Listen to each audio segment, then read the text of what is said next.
Well, hello, ladies and gentlemen. I'm Jeffrey Darty, the Christian whistleblower. This is R. Wayne Steiger of the R. Hello. Wayne Steiger channel. And there's no snow in Calgary, says Big Teddy Smooth. But Wayne tells me there was snow in the Florida Panhandle, but also not very much out in Colorado as well.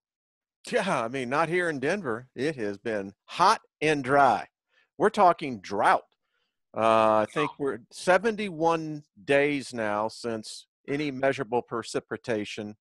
And Jeff, as I was telling you before we went live, averaging about 20 to 25 degrees above normal. Wow.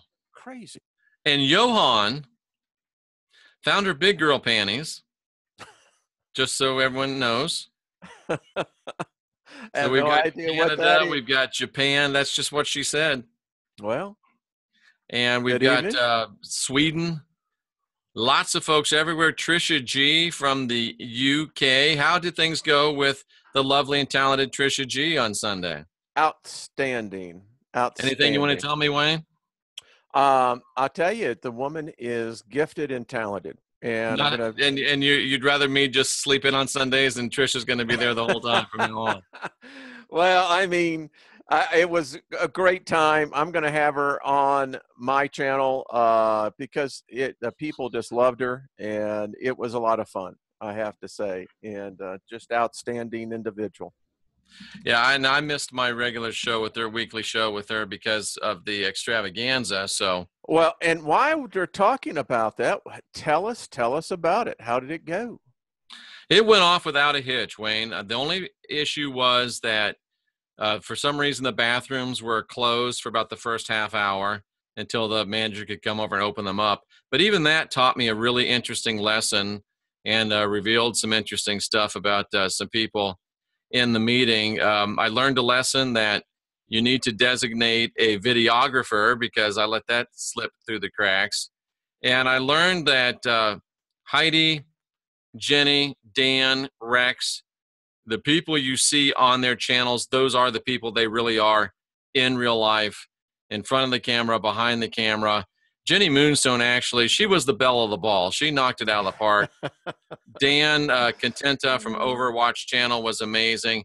Heidi did what she does, but she opened up and talked a lot about her personal life as well, which was very striking to a lot of people, especially helpful to one particular gentleman there in the crowd. Good. And Rex was Rex. You know, he was the indomitable man, myth, legend, Rex Bear, eater of grandma's sandwiches and carrot dogs. Yeah, I think that's going to be a new internet sensation. Hello, Jennifer. Hi, Jennifer. And So, Tricia says, thank you, most kind. And she gave uh, you an X. I don't know if that's a hug or a kiss, but you didn't get both. You didn't get an X and an O, just an X. well, hey, listen, I'm thinking an X is a hug because you're married and O would be inappropriate.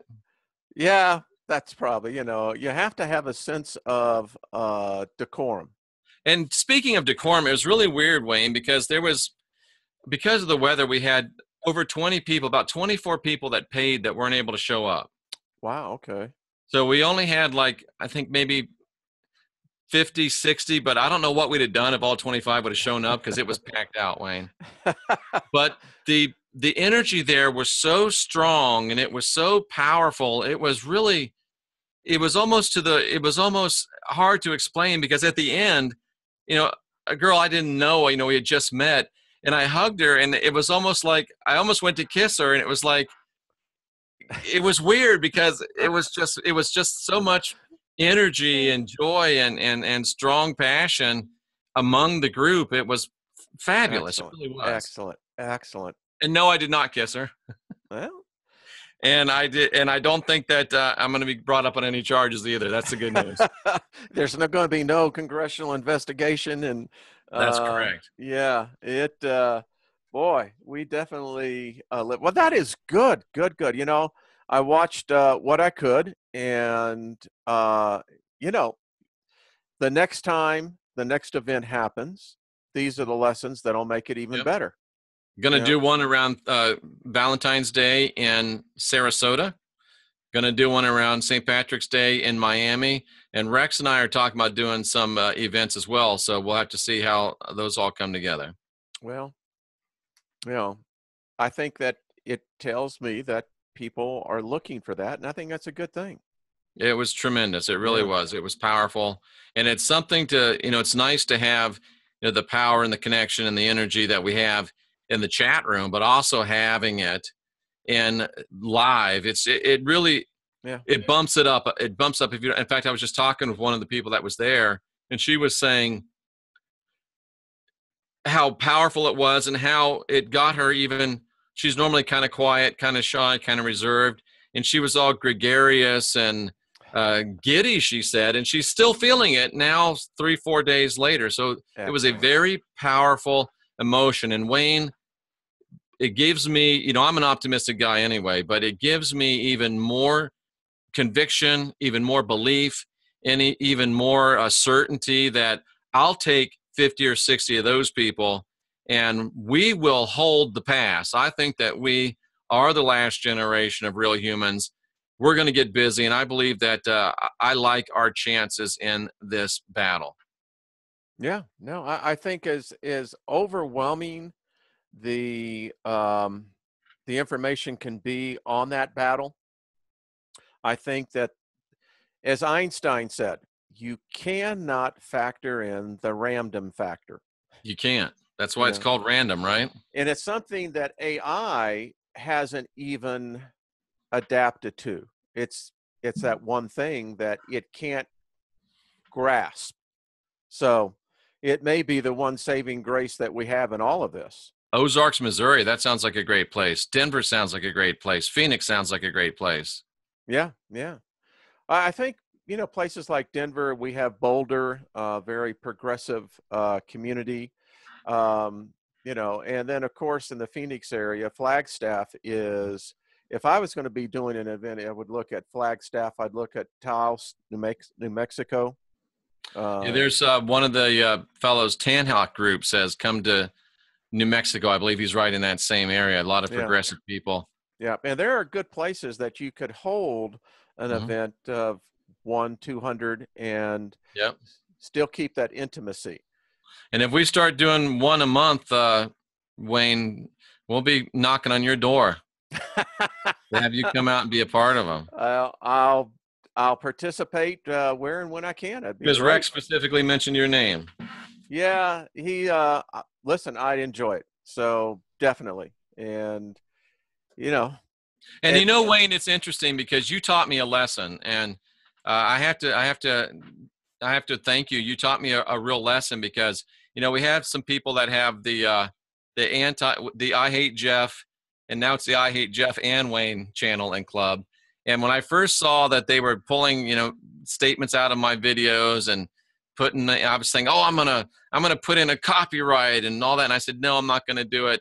And then I told you about it, and Wayne's like, great. I hope they at least spell our names right. Because Wayne is like, they're helping us build our channel. They're helping us grow our channel, which is absolutely true. yeah, And it just reminded me that what you resist continues to persist. So now I'm inviting it. I'm welcoming it. And the haters really are helpful. They help. There's no such thing as yeah, bad publicity. They help get our name out there. They help grow the channel. And it reminded me of a spiritual lesson of when unbalanced entities come to us, but that which we resist continues to persist as well. So we need to learn how to welcome in, bring into within our positive energy, which will cause those beings to be reset into balanced calibration. And even when people are coming against you, if you learn to look for what's really going on, it helps you in your spiritual growth. So I want to thank you, Wayne, for oh, getting my mind into the right situation where I could learn a valuable lesson and really take another step in my spiritual growth. well, Jeff, I think that that's iron sharpens iron, and that's what I like about the relationship you and I have. It's balanced, and the thing that I often say is this: is that, listen, if they're going to give us free rent, fine. I don't have a problem Absolutely. with that. I don't have a Just spell problem. my name right. Yeah, So I wish them all the best, and And I really do. I wish them yeah, all success. I hope they yeah, keep doing it. yeah. I mean, it continues to drive the traffic, It and does. that's great. I mean, Because Jimmy Swagger told me one time, Wayne, he said the best way to get somebody to do something is to make a rule against it. it That just is makes people so want to true. do it. And when they get on there and they say, Jeff is terrible. And I don't know how anybody could come against you, Wayne, but they actually made a video about an anti-Wayne video. And Wow. people see that and they say, well, let's check these guys out. And they go over and then they see what's really going on. They see all these amazing people in the chat room. They see the tremendous subjects that are being discussed. And they say, whoa, this is pretty good stuff. So thank you Yeah. for the haters. Hey, it's great to hate. We love you. Keep Well, on, keep on hating. I think that they're driving for my channel. It's exploding, just exploding. And if it's from that type of deal, well, I just got to say thank you, thank you, thank you, Absolutely. thank you. Thank you so much. I Yeah, really keep it up, appreciate it. keep it Keep up. it going. We'll Keep it we'll try going. to keep the material fresh. I think we can do that. I think we can do that. And Heidi was great, very insightful. Jenny was amazing. And Yeah, I mean, let me there tell you was a quick something, story, there was Wayne. an epiphany there that was reached, Yes. right? Did you hear Yeah, about okay. that? Well, I did not hear it all. So give So us the synopsis here. Jenny, believe it or not, Jenny got up and shared about her past, and she was actually institutionalized in psychiatric facilities because she was manifesting, paranormal gifts, and they thought that she was nutso, right? And Yeah. she stuck with them, and she wouldn't give in, and she kept, stuck to her guns. And finally, they realized that it was, paranormal stuff. She wasn't crazy. She wasn't, certifiable. There was nothing wrong with her, and she stuck to her guns. And as I was listening to her, something just popped into my mind. In the movie Constantine, there was a girl, her name was Angela Dodson in the movie. It was played by Rachel Weisz. And she was actually playing a twin. There was a twin named Lizzie, one named Angela. And in the movie, both of the girls saw things just like Jenny. They both experienced things just like Jenny. But Angela stopped telling people, and Lizzie was left by herself to be institutionalized when her sister wouldn't speak up for her anymore. They put her in the crazy room. And as I was sitting there, it just became a firm conviction to me that that movie was made, that character was based on Jenny Moonstone. And I met a guy, Wayne, and worked with a guy who I believe the character of Harry Potter was based on. So I got up there and told this story, and Jenny raises her hand. She says, you don't know this about me. She said, my last name is not Moonstone. I said, well, yeah, I figured that. She says, guess what my last name is? And I didn't know. And she says, my last name is Constantine. And I got chills already, Wayne, and it just blew me away. And the whole room, you could just hear it. It just sucked the energy on it. It was just wow. And I mean, people can laugh and think it's crazy and silly, but I thought it was a very, very amazing moment. And Jenny Wow. was very powerful. Constantine is a very well, it's an old name, very It is provincial, an old name. very provincial. Um, that's interesting. I wonder if she ought to do some past life regressions if she's have seen into Absolutely. that. That'd be interesting to see where that leads to. Didn't you say you had a story to tell me? Um, yeah, it was kind of on this, but this is very interesting about Jenny. That's just it's quite interesting. And I You mean, know, she's a young, I don't know if Jenny's, I don't think Jenny's even 30. She's very, very young. And she has just that wisdom. You can tell she's an old soul. She's got the mhm. wisdom beyond her years. And I was very, I've always liked Jenny. I've always been impressed with Jenny. But to see her in person and to feel her power and sit there and look at her aura is like fireworks, silver, gold, green, violet, just blowing up. It really looked almost like fireworks. I'm an aura guy. And Okay. she just spoke with so much power and passion and conviction. And I was sitting in the back of the room, and sometimes she was almost like whispering, but her voice was heard throughout the entire place. And Jenny says she's a life path 9, the same as you and Trisha. Yeah. And boy, I'll tell you, that's one of the things that if people are really wanting to find out what that life path is, I mean, holy cow, Batman. It So is. yeah, And it's Dan, very understated. There was crazy Rex. You know how Rex is. Rex was yeah, Rex. yeah. There's me.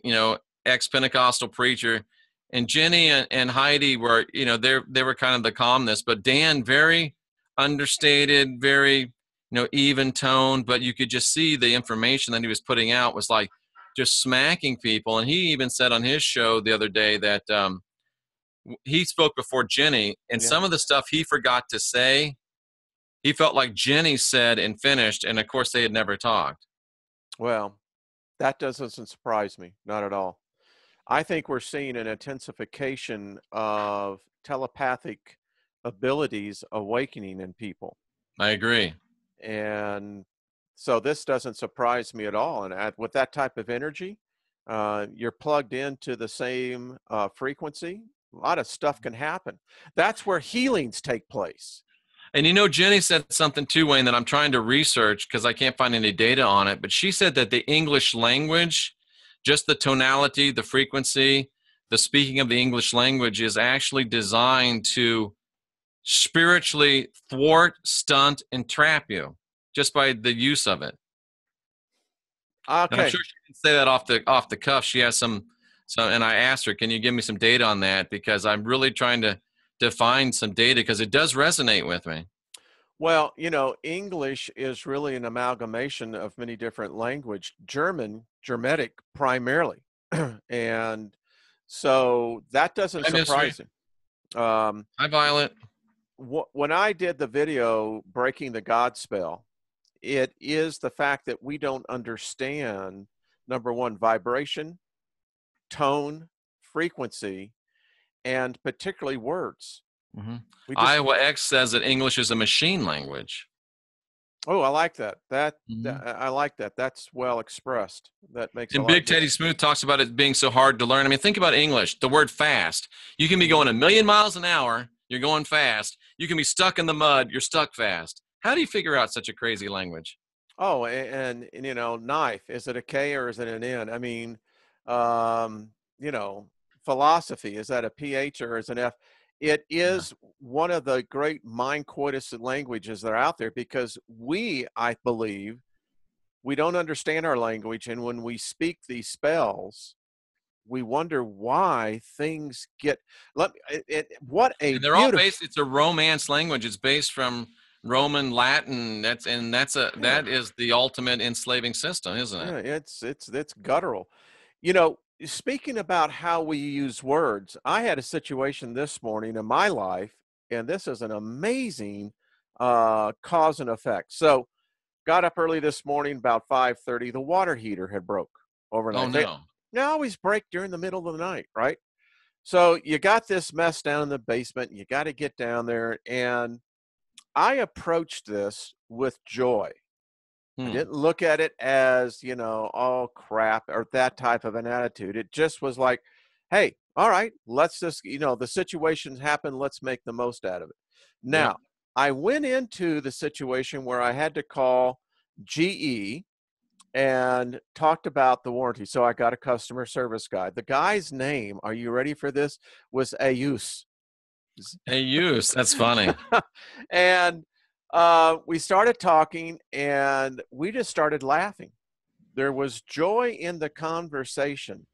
Long story short, this guy was laughing so hard that he had to actually put me on hold, got his composure, came back. And in the end, I got the water heater exchanged. It had fallen out of the full warranty, but because of the way it failed, the guy told me this, Jeff. This is what he said. He said, "Thank you for making my day." Oh, very nice. He said, "You're the first person that has used laughter in communicating." So it kind of spoke to me when I got off this call that this is what we could do all the time. We took a bad situation. No one likes it. Yeah, it was a hassle. It takes up half of your day to get the thing in, etc. But if you just approached it with joy and with happiness, and here was a guy, and it ended up being virtually no cost at all to replace it. Another great example of that, Wayne, we go into this venue, there's 55, 60 people jammed into a room, and they just got there, and I had donuts out, I had coffee out, and the bathrooms are locked. And there was this one gentleman there, I could tell he had to go, and I could tell his wife had to go as well. And then there was this young lady there, and I'm trying to get a hold of the manager, and the dude, and I understand completely. I'm not picking on him, but he had to go. His wife had to go, and he's like, "Oh, Jesus Christ!" And he got mad, right? And I didn't react, which was interesting to me too, because normally I would have said, "Hey, look, bro, if you think Jesus could help, get him on the phone." But I didn't. I just reacted, and then right after that, I walked out to try to find the manager, and this woman comes up to me, who incidentally wasn't born in the United States, which I think is part of it too. And I told her the same story, and she's like, "Oh, well, where could I walk to?" I said, "Well, there's Publix right over there, a grocery store, but it's probably a 5 to 7 minute walk." She's like, "Oh, no problem. It's a nice day. I can get some nice air and some sunshine, a little exercise, and I'll be right back." And by the time she got back, I was walking in with the manager to get the key. And I said, "Oh, I'm so sorry. You had to walk over." She said, "Oh, no, it was great. I got to stretch my legs." And it was the same scenario Yeah. in two different ways to react to that scenario. And it really spoke to me. I mean, this young lady was a teacher to me, and it was very, very powerful. I love it. I love it. You know, and speaking of that, so we didn't have hot water this morning. And, you know, it and what you just described is what we experienced in my home, was that there was no hot water. And it's amazing, Jeff, how much we take for granted. Oh, Uh, absolutely. and when there's an interruption to that, you find out really where you really are based at. You do. Yeah. I mean, are you going to go out there and say, oh, Mhm. you know, Yeah. or are you going to go, Can hey, I it's tell you cool? one more story too? Yeah, I'd love to hear it. I had a guy walk down here with me because he wanted to buy rods. He said, "Hey, have you had anybody sponsor your studio yet?" I said, "No." He said, "How much is it going to cost to finish?" I told him. He handed me the money for it. So I was like, Cool. "Wow, that's so great." And I ordered some more tiles. The ones behind me, they're great, 2 inches, very good, very sturdy, very strong. So I ordered this. I ordered some more of them. They came today, and I took them out, and they're chintzy. They're not as good. They're like 1 inch. And I was thinking to myself to get mad, but then I realized when I didn't get mad, I just sat back like you did and thought about it for a minute. I realized, you know what? I have to put tiles on the roof too. And these 1 inch ones are perfect for the roof because they're not as heavy. See? They're not quite as stiff. So I've got them on the roof, and I can hear the sound and the lighting getting better.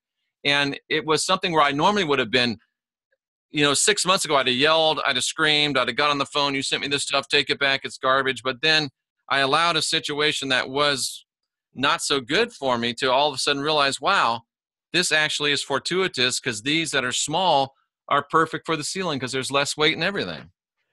I tell you, maybe we're going through a change here. It's, Something in the air, something in the yeah, water. yeah. Yeah, now that I could not argue against, Oh, but that's right. Something good. yeah, There's I, something in the ether, Wayne. We're pulling some good stuff out of the ether. that's what I'm saying. You know, I was thinking about this.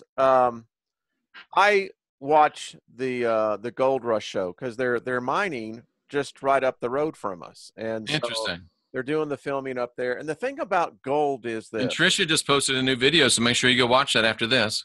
okay, and that is that you can have nothing but crappy rock, and I mean it's hard. And this is what the last 2 years has been for myself. But it's been a real learning, a cleansing experience. And then you hit those veins, those rich veins of gold. And I think that I know for myself, and just now what you were telling me, that tells me something is going on much bigger, much greater. Because I'm not the guy I used to be even 3 months ago. No, A year ago, oh man, if you think I'm arrogant now, if you think I'm an a-hole now, if you think Dennis Leary wrote that song about me, you should have seen me a year ago. You should have seen me 6 months ago. I am not the guy that I used to be, Wayne, and it feels so good. yeah, you're going to live longer is what you're going to do. Much And it's more. just, and I remember the old book, Don't Sweat the Small Stuff, and it's all small stuff, but it really kind of is. Yeah. By the way, when you said Dennis Leary, at the one of the best movies that he was in was The Ref. Yeah. I swear, the one thing when he's dealing with the mother-in-law, Kevin Spacey's mother-in-law, and Dennis Leary said, "Lady, your husband didn't die. He committed suicide to get the hell away from you. Yeah. I always like Dennis Leary because he's a hockey player. Yeah. And of course, I recently retired from hockey. Well, it's one of those sports. I mean, you can pick up curling. Now, I really enjoy curling, and of course, the Olympics is coming up here in a couple of months. So, yeah, Uh, you know. but I'm glad I sold my goalie gear, Wayne, because I'm getting into shape now, and I would be tempted to go back and play. I know I would, but I'm glad I sold it, and that's $3,500. I'm not going to respend. I'm telling you. Nah. But plus that, at this point in your life, the bike is a great alternative. You know what? Rex got me on my bicycle, so I'm riding my bicycle at least 3 times. I'm about at least 10, 15 miles a week. I go 3 different times. Excellent. Well, it's actually more like 25 or 30 because it's a 6-mile round trip. Go to the beach, get myself in the sand, and Rex really encouraged me to get out there and get on the bike. So, contrary to popular belief, I'm not as arrogant as most of you think I am. I learned from Rex, I learned from Wayne, I learned from Jenny, I learned from Heidi. So, if I believe I know the right way, I'm going to stick with it. But if somebody shows me a better way, guess what? I'm going to move forward. And as someone says in the chat room, make sure you never eat yellow snow. And, listen, when people come in, make those kind of comments that, no one likes to hear people say something that is completely ill-founded, has no foundation at all. But the thing is, we have to come back and look at it just like you were saying. If we change the energy, we are actually the AC, the alternate current. It's coming at us in a very negative way. No one likes to be called names. I mean, I had someone say, I think you're suffering from cognitive dissonance. And I went, well, I can't deny that. It's probably true. Who knows? But the point is that if I'm not going to do the name calling, well, then I'm going to take the higher road. Because if you're spending that much time critiquing me and my faults, well, let's critique yours. Yeah. I don't want to do that. Like, oh, no. But, and I think it might have been Big Teddy Smooth or somebody that said to me, because that guy with the bathroom, the guy and the girl at the bathroom, because normally that guy with his Jesus Christ stuff, he would have got a response from me. I would have gone back at him. And then the girl, somebody said to me that Jeff drinks the yellow snow. Somebody says that those two people were mirrors to me, and it's for who I used to be, and I see how that is. Ooh, that's and good. Then this young lady who is more like who I am now, and I was like, wow, it's nice to be able to see some growth in yourself. So every now and then, you got to pat yourself on the back and catch yourself doing something right. Yeah, listen, I think the biggest problem, we don't know how to love ourselves. We don't. And I've started doing this exercise, Jeff. I told you about this before, but I'm doing it every morning now. First of all, I lay hands on myself and I speak to my body. I do that, from the top of the head to the soles of my feet. But the other thing, have you ever knocked yourself down like Benny Hinn? Take it! What was it Jesse Duplantis said is that we have an altar call, pass the plate, and then we're going to fall out in the spirit. But amazing that God can't cause hair to grow on the top of Benny's head with all those miracles going on. I know it's one of those things. But I've gotten to the point where I'm starting to speak to myself, because what is so true, and all the people in the chat room, what is there, about 4 or 5 of them in the chat room? Yeah. Yeah. And 100 of their closest friends. But Wayne, it's so sad. You go to the I Hate Us channels, and you've got 6, 8, 9 people just feeding and feasting on hate with each other. And it's like, come on, man. It's better than that. And you know what, Wayne, another profound thing you taught me. And when I first heard you say it, I thought, is this guy is he dropped some more LSD? But the more I thought about it, it's so profound. In the name of R. Wayne Steiger, I command. And it is so powerful. In the name of Jeffrey Daugherty, I command this to happen, that to happen. If you want to know what name to cast out demons, your name, your spark of divinity. Bam, Wayne. High five. Powerful, strong, buddy. good Powerful teaching. Stuff. I'd have never thought of that. Who wrote that song? It's powerful stuff. It was one of a rock group. I'll think of it. But that's what it is. It's powerful stuff. It is powerful stuff. I mean, if that's why they give us a name at birth, and if it's recorded, then that's what I'm going to answer to for the rest of my life. How And I'm working with Tanhawk Group now, who's in the chat room, and he's helping me. He specializes in working with purpose-driven companies. So if you know anybody that needs help from a consultant for purpose-driven companies, he's got me figuring out, the 4 main pillars of what NCK and this work is, and he's going to take me from where I am to where I want to be. So I just want to give him a shout out and say thank you for that. Good deal. Good deal. Listen, I think that we should have an exchange. I built one back. What if you use the name of Chuck Norris or Charles Bronson? Oh man, Charles Bronson. I miss that guy. Mr. Majestic. That was a great Majestic. movie. I mean, oh yeah. Going back in the day.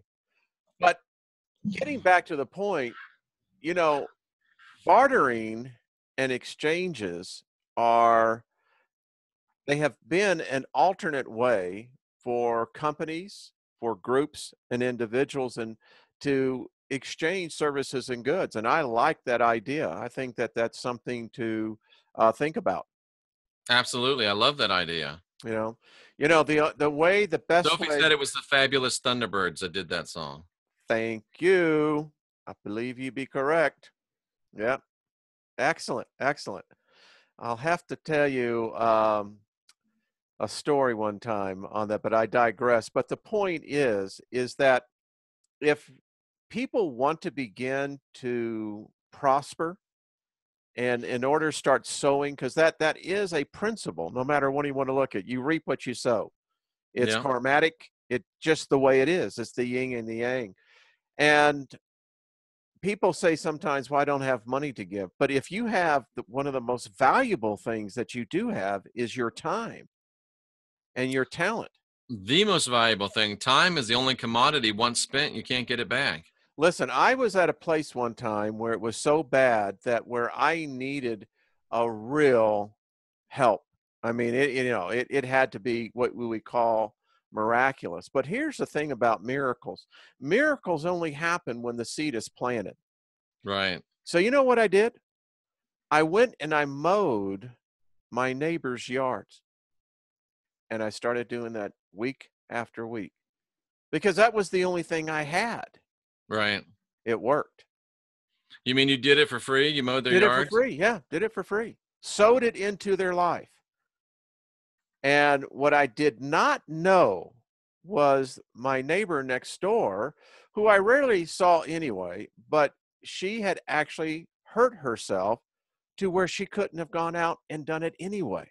Oh, wow. So I think what it shows me there is that if we were to apply these principles, and people in the chat room, I mean, the same thing, if you're looking to really begin to sow something, sow prosperity into other people's lives.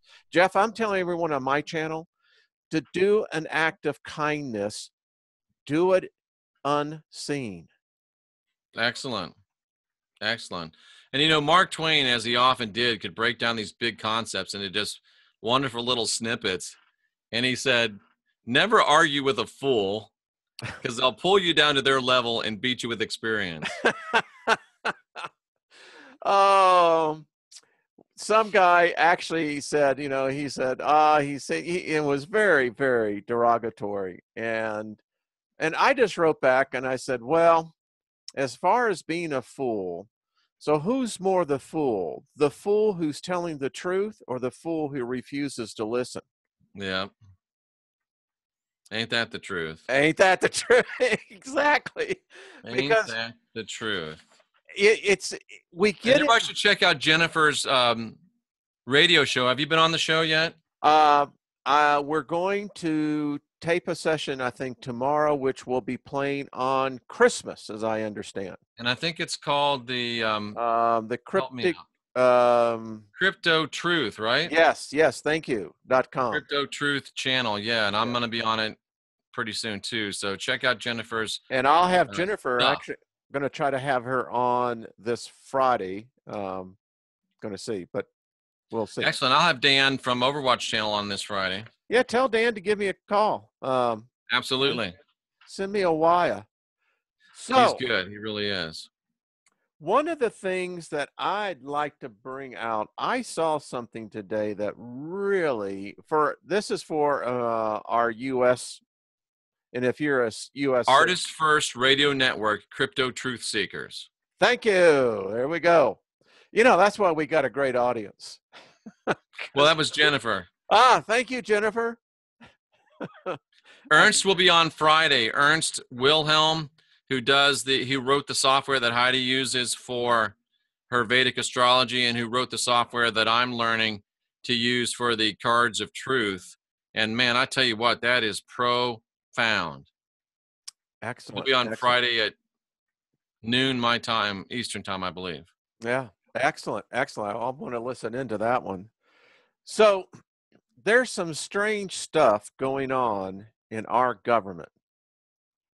In fact, I was quite alarmed. So, you know, when you're working on a situation that, like this water heater, right? Wayne, can I say one thing that just came out of the chat room before you get too far into that? Yeah.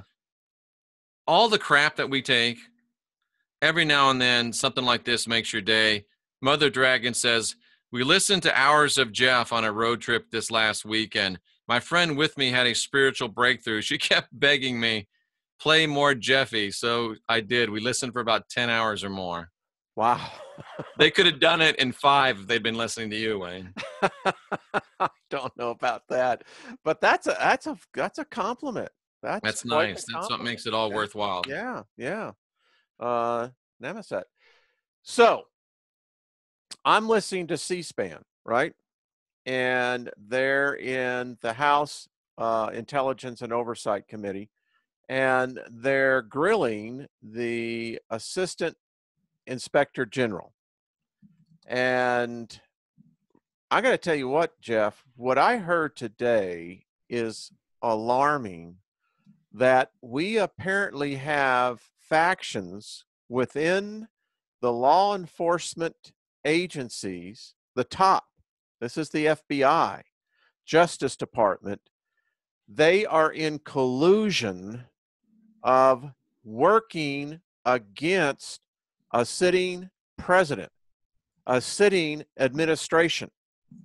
They have the text messages. This is beyond having a political opinion. This is beyond biasness. These men and women are purposely planning how they can take down this president. I don't think that's ever happened before, Wayne, and I think that's treason. It is treason. You know, listen, when you take that oath, you're not taking an oath to a party. You're taking an oath to the United States Constitution. That's right. The Bill of Rights. You're not taking a political oath to the Democrats or the Republicans. This is alarming, folks. You do not understand what this means. This is the worst. We are in a constitutional crisis. They are pushing us into a constitutional crisis. Yeah. You best get, listen, it's alarming. And love or hate Donald Trump, this shows you what happens when an outsider, whether you love him or hate him, an outsider that's not buying into the system tries to come in and get things done. When somebody tries to do what Jefferson said, every now and then have a little bit of revolution, it's a good thing. Love or hate Donald Trump, the fact that everybody within the governmental power structure is trying to bring him down should tell you something about him. And you might want to send him some good, some positive vibes. Positive vibes. This is horrendous. Don't have to like him. Listen, I grew up in the years, I remember Johnson. I remember Carter. I'm going to tell you what, living under Carter was like living with the Marx Brothers. His economic policies, he never did have a foreign policy. But he was a really nice guy, Wayne. And I didn't hate him. I didn't hate him. To me, it was like, all right, so who do we got up in the ball pen coming down here now? What do we got? Who the hell is Ronald Reagan? And That's how it worked. It wasn't this divisiveness that we see. This is alarming. It What is. what It's treason. It is treason, folks. When you have justice personnel who carry a badge, who carry a gun, who carry handcuffs, these are the ones who are leading supposedly unbiased investigations, and they're cooking the books before it even starts. They should be fired, summarily fired. Exactly. Well, they should be brought up under what I would call, well, it's so alarming. I mean, that is deserving of a firing squad. It's If you go treason. by the law, it's It's treason. treason. High treason. You know, and the question I had to say, is the United States in a state of war today? Are we? Yes or no? The answer is yes. The war on terror. Right? And we may even be headed for a Much civil bigger. war. Yeah, a civil war. This is what's alarming to me, is that you've got these guys, and this is what I look at it. They're cooking the books. And so they're altering documents, they're altering testimony, deliberately working in back channels. And I'm listening to this and I'm going, am I reading a Tom Clancy novel? It Or makes you think so, doesn't it? it does. It really does. So, folks, listen, 2018, Jeff, I think is going to be a continuation of change. I think we're going to see a year of dramatic changes, and good and bad. Good and bad. I just don't, and I brought this up because, Wayne, I asked Rex this question. With all the stuff that we know, and you and Rex are more into this kind of stuff than I am, with all of the, the scary, bad, worrisome information that you get. I've also asked George Norrie this. How do you stay yourself positive and optimistic? because I'm a spear. I am witnessing a reality that I'm a part of. But at the same time, folks don't. Someone did a little background on me and said, "Well, you used to belong to this organization," and I said, "Yeah." And they said, "Well, this organization is compared to another one." I said, "Yeah." They said, "Well, what happened?" And what happened is that I had the epiphany. I awoke. And what I saw was two opposing views that are eating from the same pot. It's crazy. Wayne, this is up your alley. Sterling over in Osaka, Japan says, beware of AI and Bitcoin in 2018. Oh yeah, folks. Listen, we are in a day trading bubble. And this is the same thing that happened back in 98, 99, and 2000.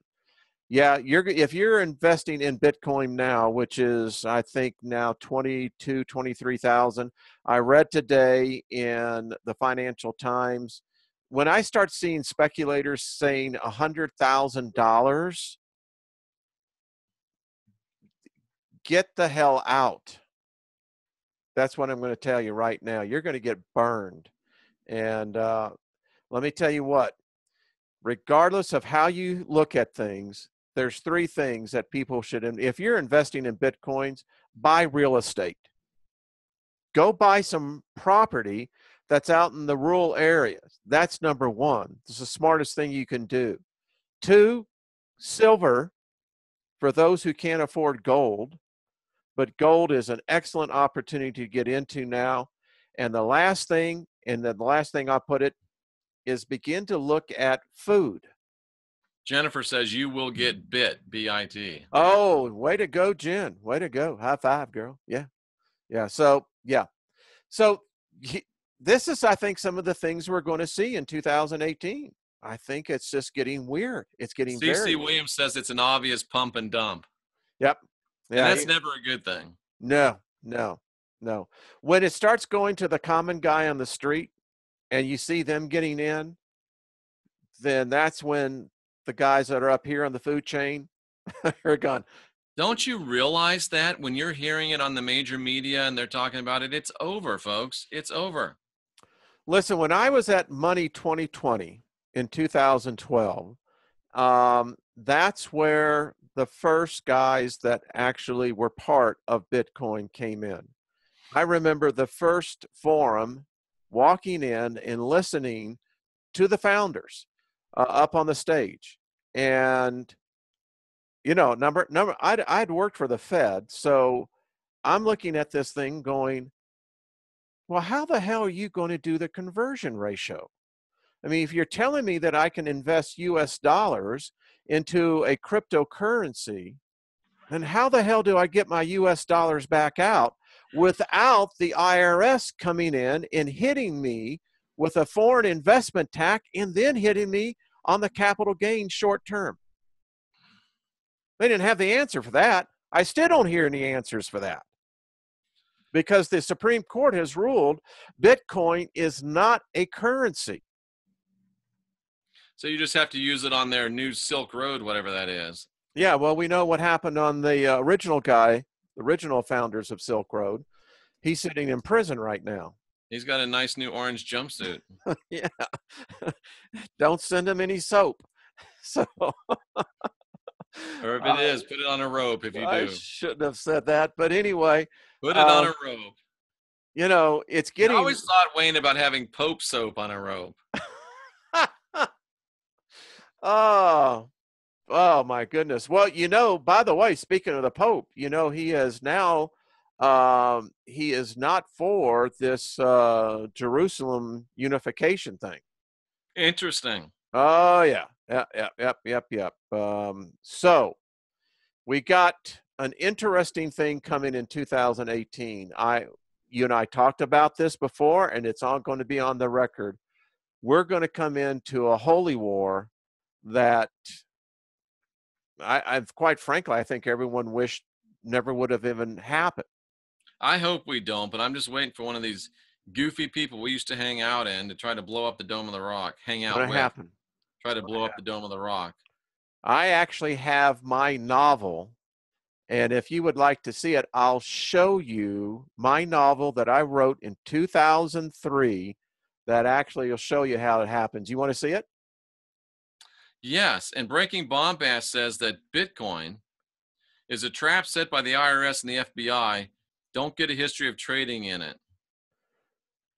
Well, that's interesting. My security, I can just tell you this.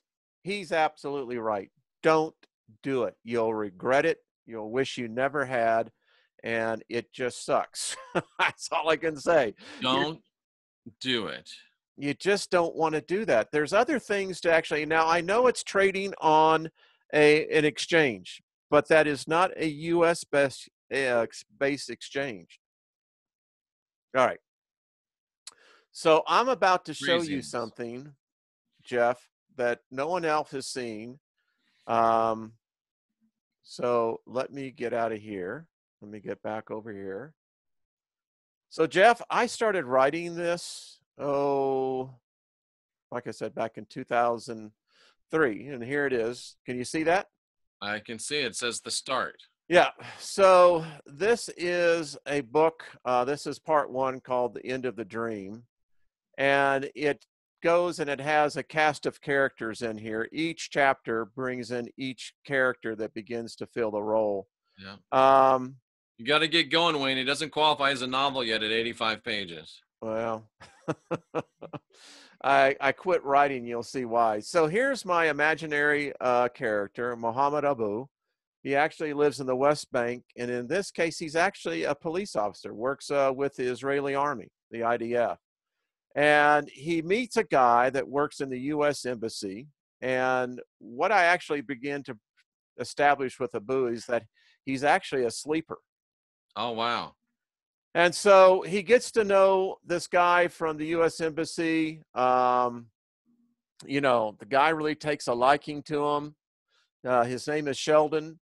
And Sheldon gets transferred overnight back over to the Russian embassy because he's a linguist. He's a translator. Sheldon has an SUV that he gives to his friend Abu because Abu is poor.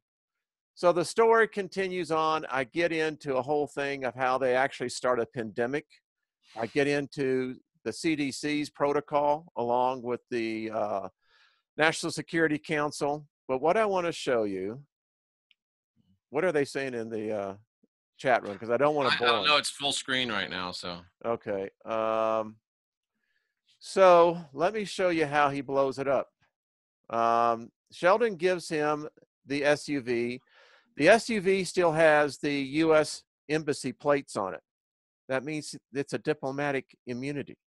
Right. He goes through all the checkpoints. What he didn't know, they came and got the SUV and they packed it with 2,100 pounds of what we call astrolite. Ooh. And Sheldon, not knowing that what his mission is, they told him, though, he's about to do the most heroic act for Allah, and that this would be a stab to the heart of the Zionist. And I'll just let you know, I just wanted to show you that I've written it. And Wow. the way that I see this thing coming down, he parks his SUV on Friday, the holy day. He goes through all the checkpoints, both on the Palestinian side and on the Israeli side, but because of the plates, they give him parking next to the west wall. Ah. As he's walking away from his vehicle, now he's really proud of this, and he knows that he's about to do a great act. He doesn't know what. And as he's walking away, instead of hitting the lock button on the key fob, he hits the panic red button. That sets off the 2,100 pounds of astrolite. Needless to say, it leaves a crater about a mile in the ground. The Dome of the Rock is gone. The west wall is gone, the Wailing Wall. And now you have a political situation that has just gone off the chart. And here's the story right here. Yeah, absolutely. So there it is. And this is the story, how it leads up to that event. Well, let's hope that you're not a prophet, Wayne. Well, I just wanted to show you that in the audience, that's how I saw it nearly, good God, has it been nearly 15 years? Where does time go? It flies when you're having fun, right? Well, I think that 2018, I'm not afraid. I have to say, there have been in past years where I had I don't know, kind of a foreboding, kind of a pensive feeling. What would Trisha tell us a 10-year is completion, right? I think that, is she still on? I don't know. I haven't seen her pop up in a Okay. second. Trisha, if you're still there, let us know. Tell us what a 10-year would be, because 2018. Oh, it's not a 10. It's an 11. Oh, it's an 11. 2018 is an 11. So that's why it's going to be such a great year for me, because I'm an 11. 2018 is going to be a great year for me. I just sense things, and just like today, we were talking about where are we focused? And, I've just decided the hate has to stop somewhere. I mean, it really does. Why do I want to foster it? Why do I want to feed it? And I can talk to the inner self. And that's the weird thing about it, Jeff. You have to be the place where it stops. You just have to make a decision. Well, one of the things that in the next event, that whether it's closer here to the Mountain West, the South, Southwest, wherever, Florida's great. But is that? Oh no, I just meant along with doing the ones with Rex every month, I'll try to do a local one around Florida in addition. Yeah. So I'll be doing 2 a month. We need to learn how to do the self-talk.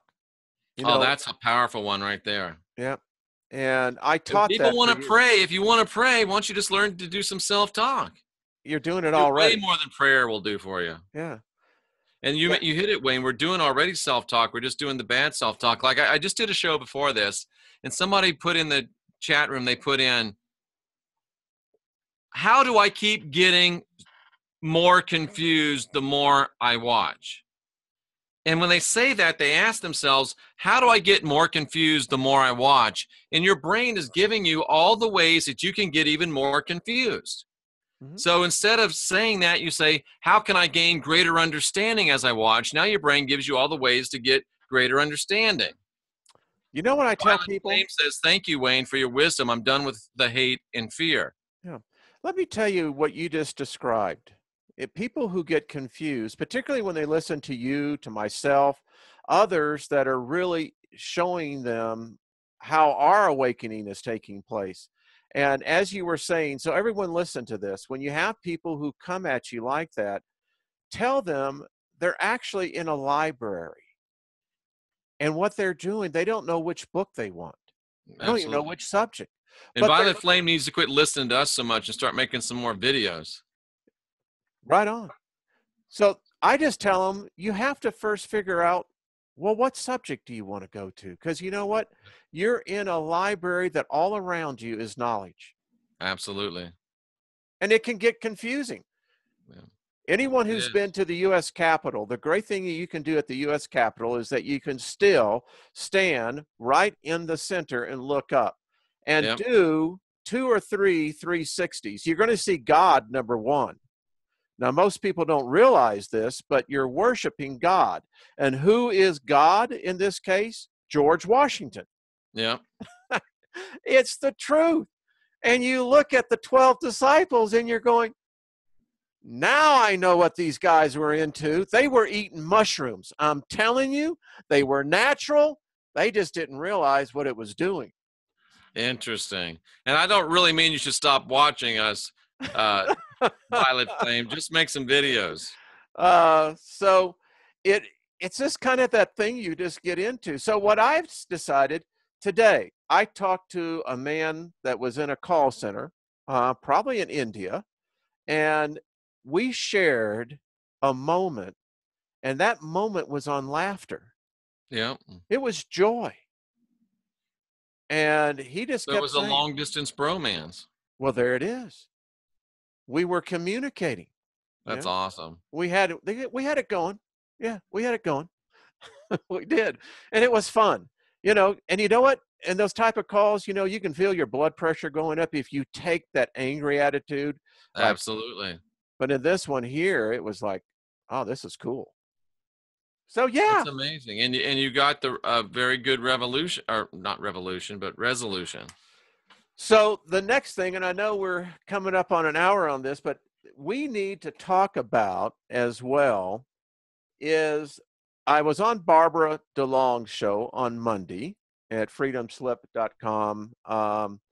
Go and check her out. Love her program. But I brought up this fact, Jeff. Has the singularity already been invented? I don't know. Well, there is a debate going on now that there are two dates that people are speculating that the event has already taken place. The first one is 2010. The second one is that they speculate potentially 2015. And what I mean by the singularity is this: has the event happened where our artificial intelligence now supersedes our ability to keep up with it? Well, if you define it as that, then the singularity has happened. Yeah. And that's Because there's, how there's there's artificial intelligence that has surpassed human capacity, I it's believe. everywhere. And look how fast. By the way, do you hear of Watson anymore? I don't watch TV, so you're talking about the IBM dude, right? Yeah, he's already integrated now into the banking and financial world system. Oh, is he really? Yeah. Does he have any relation to Siri? I think they're all one and the same, to be honest Yeah. with you. I think what we're actually seeing is whatever happened to Eve. We're seeing someone that's got like 23 different personalities. Who do you want to be today? Yeah. Oh, Uh, I mean, how about that? If they put you in AI bodies, you could be different people. oh, I think that's what we're seeing. You know, Wow.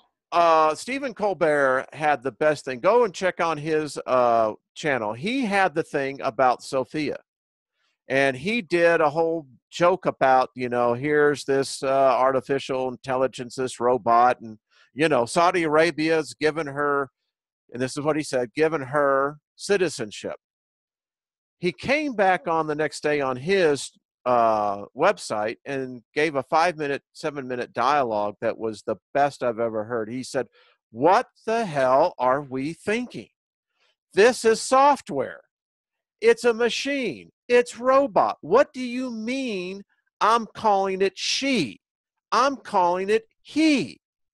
I'm giving it a name." He said, "This is dangerous, folks. We have got to stop saying that this is software." I think he's right. I agree. I agree. And Red Honey says mushrooms are full of antioxidants. They are. Been there many times. I've never been there, I'm reluctant to go. I have to tell you, I don't know if Jeff is a shroom guy. 1972, I lived in Spring, Texas, and outside there were still lots of pasture land, and the mornings that you would look for is when there was either a fog or a heavy dew, and that's when those mushrooms would grow. Heavy dew, overdue. Uh-huh. So anyway, we were eating them as we were picking them, and I swear to you, Jeff, the next thing we knew, there were at least 20 cows that had circled us. You pick them out of cow poo, right? Yeah. Okay, and then you just eat them. Okay. Mm-hmm. Yeah. And these 20 cows had circled around you. Yeah. Well, they began to get the circle closer and closer. And of course, when you're in that state of mind, things have a tendency to, they become very creative. And animals take on a particular interesting personification. So did they start talking to you or something? Well, they never really talk to you. When they start, mooing, and you're really freaked out at that point because you don't know, were they upset for the fact of us picking the mushrooms? I mean, do cows eat them? I don't know. I was going to ask you, did the cows eat them? I don't know. So anyway. Somebody says they just wanted to watch this stupid guy's eating cow pies. Probably so. And back in those days, we didn't have headphones and Walkmans or anything. But yeah, anyway, just one of the adventures there. Now, Kind Cool talks about something I experienced in my childhood growing up in Florida. If you don't have a football, you just go to a tree and get you a big lemon, and it makes for a good football. And I tell you what, I've seen some lemons that were, every bit as big as this full cup right here, and they could actually make a really good football. Really? Yep. Now, can you eat them? Sure, you can eat them. Okay, if that's yeah, they're very good. There was also another good point in here, and I forgot. I missed it. Darn it. Were the cows real? Were they actually there? Oh, yeah. Yeah, they were really there. They were. It's Jen Fisher says they're mad that you stole their shrooms. I think they were. Somebody told me at the in jest, sometimes many a truth is said in jest. Somebody said at the event that they said that I favor Jen Fisher, I favor Lauren, Violent Flame, and I favor Heidi in the chat room. Well, I don't know. So anyway, all there good you people, go. Huh? I said they're all good people. They are. What do they all have in common? Well, I think that all of them are gifted. Real? They were real. Wow. It was fun. I wonder if they do eat the shrooms. I don't know. Did you ever do any cow tipping, Wayne? No. Okay. I had a friend at that time that I was thinking the same thing. John Armstrong says. So who's the first guy that thought, let me eat this mushroom that's growing on top of cow poo? I don't know. I guess because, they weren't poisonous, and, and if you live in the South, I mean, you have to have the right kind of environment for the healthy ones. So I don't know. We often ask that probably the same question back then. I don't know. What we used to do, I had a friend that worked at the time for Compact Computers, and he was a German programmer. And so we would eat these mushrooms, drink Joe wine, says this can't end well. and we would play chess. And it would take you places that. You would play chess while you're on mushrooms? Mm-hmm. Yeah. Good Yeah. grief. I can even, okay. So you Yeah. can remember the moves and everything, even when you're tripping balls, as they say? Well, it isn't like LSD. Now, LSD, good luck on that. You'd pick up your king and it would melt. Probably would, but with the But mushroom. in mushrooms, you could still play. Mm-hmm. Yeah.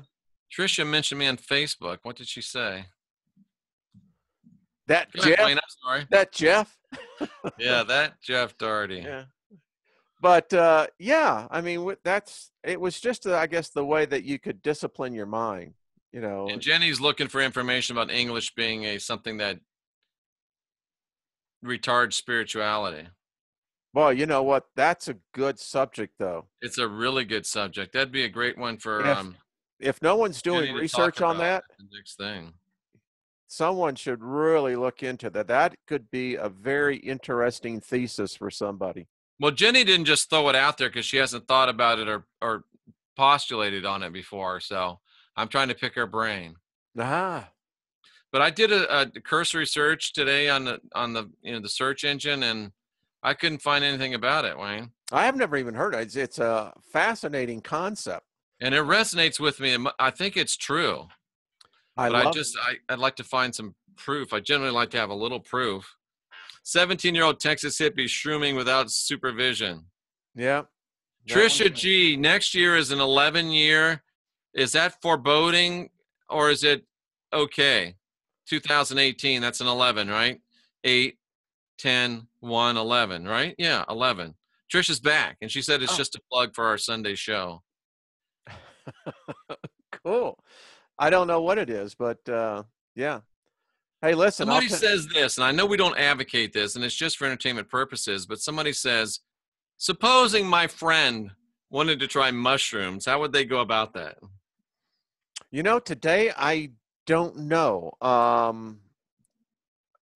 Back in the day when this was back in, like I said, 1970, 71, 72, I was dropping LSD in the 1970, but Trish says it's going to be a huge spiritual awakening year 11. I believe that. I absolutely. Tricia, are 11 life path people compatible? Sorry, little personal business. That's all right. That's okay. Let me tell you that the person who might friend, let me tell you the great thing that they're finding about psilocybin is that it is an amazing anti-anxiety, antidepressant drug. I did a show on that and got hammered. Why? How can you possibly advocate that people should do mushrooms? We'd much rather them do pharmaceuticals that do everything bad to them. It was just terrible. Well, number one, I'd say let's talk about those pharmaceuticals. They're all based on what, folks? Salt. All of them. Now, you have to ask yourself, number one, why does the basic compound start with salt? Chlorine, chloride, it just goes right on through it and how you begin to build it. These drugs that are manufactured, they're like beta blockers to the synaptic pathways. That is not the solution. What psilocybin does is that it brings out the part of our brains. Someone said we only use like 10% of the brain, and I said, well, let me correct you on that. It's not quite true. You're right. We use 100% of the brain. It's just that we don't use the capacity to which the brain is capable of. And we use it all, but we only use like 10 to 15% of it at a time. Yeah, yeah, and that was the problem. And so when we see savants or we see people with high intelligences, this is what's happening. They're accessing the synaptic pathways into glands, parts of our brain that you and I don't have access to. And the great thing about psilocybin is this: it's a natural drug, if you want to call it that, that the body is more compatible to the brain than a synthetic chemical. Was the manna from heaven shrooms? Oh, that's a good idea. Listen, they I've said seen that talked about before. yeah, it's interesting. They said it looked like coriander, but I'm going, how would you know? And I never got You know, the sick. whole thing about the whole thing of Jesus was a cult of the mushroom, and Oh yeah, I I mean, remember that. and even the Jewish priest, his hat looks like a mushroom, and I was at a rock festival in. I bet you were. Let me guess. You were dropping acid. Oh, actually, I did a lot of that, but there was a bus there called the Children of God, and the reason why we loved it when those cats would show up is that they had free food, and so Ayahuasca? what? Have you done I ayahuasca? have not. No, I have not. Be interesting, you know, but when the Children of God get there, so the concept and the I agree idea. with you, Violet Flame. Give me the weird people. Give me the different people. Give me the odd people. Hey, listen, we are far more entertaining, Oh, heck yeah, man. you know. I would much rather talk to somebody that's weird, different from another country, completely believes completely different stuff. Well, maybe not that, but I like different people, weird people. Yeah, I think that maybe it's just this energy level. It causes us this life experiences now that we can have joy and laughter. And I don't know. Someone told me, they said, you're getting to that place now where, guess what? There's going to be a huge download. Everybody jumped for joy, and joy jumped out the window. Joy, come back here. By the way, did you know that Isaac Newton predicted the end of the world? Yes, let me say that I just want to say thank you to Hillary for being such a great help throughout the event. She was there early, she was there late. She really helped me out, and I appreciate her. Thank you, Hillary. Yeah. Way to go. Way to go. So anyway, yeah, Isaac So yeah, Newton. Newton was a intensely spiritual dude, Yeah, yeah, apparently. And and he very much along my way of thinking, our way of thinking as well. He was definitely not wasn't a Trinitarian. wasn't a He Jesuit. wasn't well. That's the debate. Was he a Jesuit? I don't think he was. Well, the concept, though, of what he came up with would have been very counter to the mindset, though, right? Because the concept is that, you know, God was behind everything. And if you're going to define it to a science called gravity, now I debate, did Isaac Newton actually discover gravity? I don't think he did. I think what he discovered was a pulling effect that we have defined as gravity, because I still can't figure out what gravity is. It's still Tell me about that, Wayne. What are you talking about? He didn't discover gravity. What did he discover? well, he discovered objects seem to have an earth that there is a predictable rate of fall.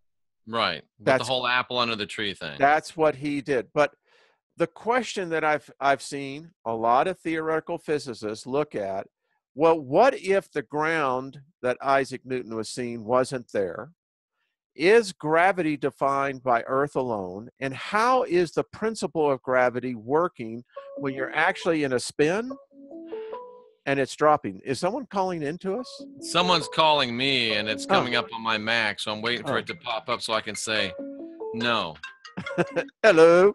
And of course, there's no caller ID, and now it doesn't want to. Anyway, This is anyway. But so the fact is, how does gravity work? Is it by the spin? Is this the effect? Because the spin actually by its math would throw you off. So what did Isaac Newton actually discover? what do you mean it would throw you off? I'm not following you. I remember I'm a All Bible right. college graduate, not a math All major. right. So let's get a top. You remember the Okay, old tops when we were I a do. kid? All right. So let's say that you were a fly and I started spinning that top. What's going to You'd happen? fly off of it. You're going to Remember fly off. those ones that we had when we were a kid, Wayne? You could run them, brum, brum, brum, brum, brum. You sit them down, they would spin. Yeah. I Yeah. can't remember what those things were Yeah. called. I love those Yeah. things. put I one of bro- my sister's hair one time. Woo, that wasn't oh good. no, no, no, no, no. Yes. So, I broke my finger on a merry-go. Remember the merry-go-rounds you had on the playgrounds? Absolutely. Same principle again. So how is gravity then capable of where it would throw you off, where it's actually centrifugal force pulling you in? You sound like a flat earther right now, Wayne. I'm not. I'm just That's one of trying. their arguments against. I know it. I know it. I So, hear it but all the time. just because even if a flat earth person could prove that there was no gravity, they still wouldn't prove that there's a flat earth. No, no, no, not at all. I Okay. think that we're Is dealing. the earth spinning around on its axis? That I believe it is. Okay. Yeah, I do. Yeah. I think we've yet to discover what's inside the earth. That's interesting. Everyone still goes by the theory that we're dealing with a molten core. I don't think so. I So think is it just magnetic and it's pulling us down? I think it is more electromagnetic in its Okay. principle than it is by the fact that we have a rotation, which would be a very rapid spin. I think that we're dealing with another part of energy that is yet to be discovered, which, oddly enough, before we got on, I wrote in my little note how history is changing. Wow, okay. I'm still lost in this. It's interesting how gravity could be there but not really be gravity. Well, Interesting. it comes with the moon. I mean, we discussed that again. So if we got one principle that we're applying to this planet, to this celestial body, that law of motion, however you want to define it, should be evident with every other celestial body. Yeah, absolutely. Well, when we see other planets, for instance, like we get Jupiter with all of its moons, they're all rotating. The moons are all rotating. Ours is not. So, I thought that it is rotating. It's just rotating in perfect harmony with us, so it doesn't look like it's rotating. yeah. So, when did you see the dark side of the moon, the backside face us? I never have. No one has. That's just it. No one has. And you should. Technically, you should see it. But if I have two balls and I put a dot on each one of them and I rotate them both at the same time, are you ever going to see the other part if you're on the same dot? Well, let me ask you this. When they were on the I'm just moon, wondering. I'm trying to figure it out in my head. when they were on the moon, they could see the earth spinning. Could they? Oh, yeah. Okay. Yeah. Well, that answers that, doesn't it? Yeah.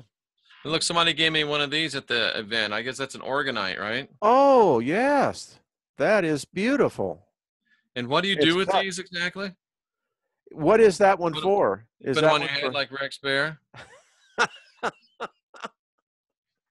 Oh, you know I'm what? not sure what orgonite is or what it does. I think it's for like EMF and stuff like that. Yeah, I think it is. But I have to say, when I saw you put that on, I saw a custom-made yarmulke. You did, didn't you? I did. Yep, that is pretty. It's a nice one. It's beautiful. It's beautiful. I love the color. Look at the teal green at the bottom of that. Yeah, it's very nice. Oh, that is gorgeous. Very, Beautiful, very buddy. nice. Yeah. Well, Orgonite is very powerful, says Violet Flame. okay. I didn't know that. So, What does it do, Violet Flame?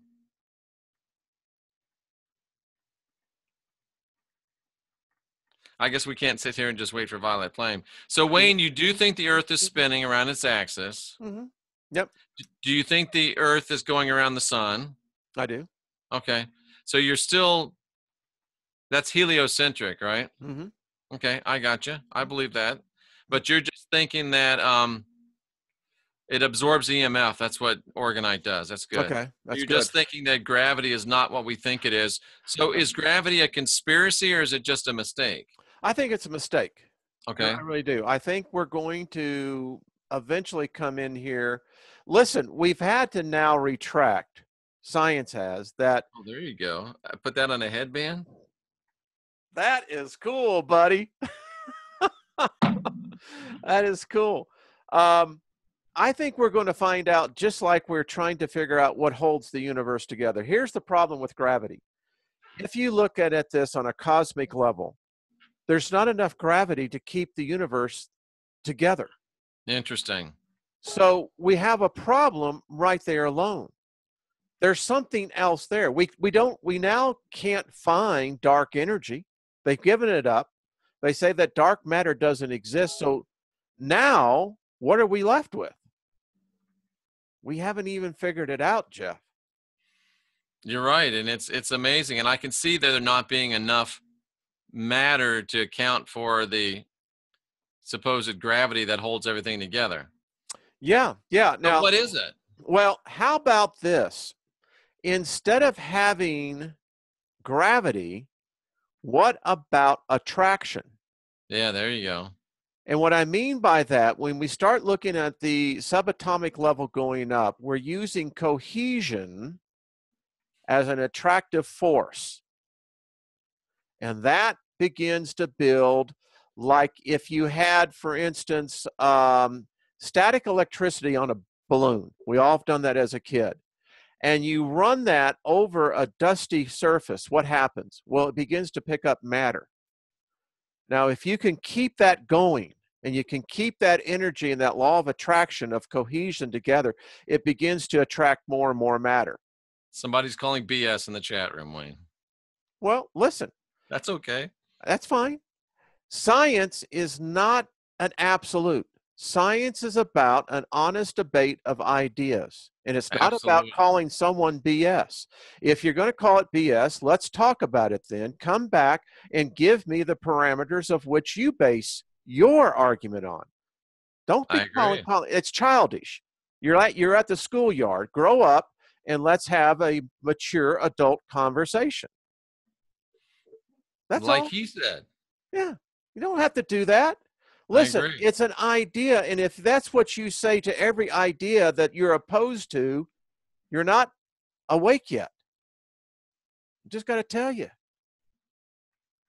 All I said, Jeff and I did not say it was absolute. It was an idea. I said, what about if? And then Rex shows up and says, oh, come on, do we really have to have an adult conversation?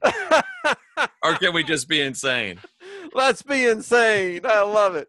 But it is an idea to pursue. And there are scientists that are pursuing this. When you think about cohesion, attraction, because it's the same thing that we get in magnets. Magnets react to each other by the law of attraction or the law of opposite of repelling. Absolutely. That's how we get the bullet trains. They're not using anything other than that magnetic energy. And that is the law of repulsion, is what you're seeing. You're seeing. So wait a second, Wayne. You're telling me that there's these bullet trains going 250 miles an hour, and all they're using is the same stuff that you're talking about that somebody in the chat room called BS on. Same principle. So bullet trains, why aren't we calling BS on bullet trains? I don't know. What about this bullet train conspiracy? Because obviously there can't be any real bullet trains because it's all BS. So why don't we call a conspiracy on the bullet trains, and all the people that supposedly ride the bullet trains can't be real? So we've got a big conspiracy here, Wayne. Well, we just passed here in the Denver area. I think and Sassy Susie did say magnets first. She's right. I saw her say it. Yeah, so we just passed a bond issue here to begin the first Hyperloop in the Denver area. And this is going to be phenomenal. It'll take them 20 years to build it, but when it gets done, and the idea is that you will board your car onto a pod that will have about 12 cars to it, and they will push at 175 to 205 miles an hour using nothing more than magnets and air. And Jennifer just said BS grows mushrooms. And they're good. And they're good. I wonder if Rex has ever partaken in mushrooms before. I don't know. Theoretically. Yeah, he was. Wayne, let me just ask you straight up. Do you think, in your opinion, having known me for quite a while now, do you think that I should partake in some kind of mushrooms or psilocybin or some of that stuff? I think that I'll say this. If you're asking the question, then no. Okay. No. You know, and when it comes to that point, like I've seen it happen with many other people, you're just going to go ahead and do it. Yeah. and and you're going to take the experience. Listen, there is more. I just tell people, Rex people says ask, shapeshifters. yeah. I'll bet you could see some shapeshifters if you drop some Oh, let me LSD, tell you right? what, I No, was like, seriously though, Wayne, if you're taking LSD or if you're taking psilocybin, do you think that you might more easily see into other dimensions? oh, Literally. Wayne's like, affirmative that. whoa, man. And it's not just tripping balls, it's actually seeing. Oh no, let me tell you, I've encountered the I've had literally two out of body experiences while on LSD.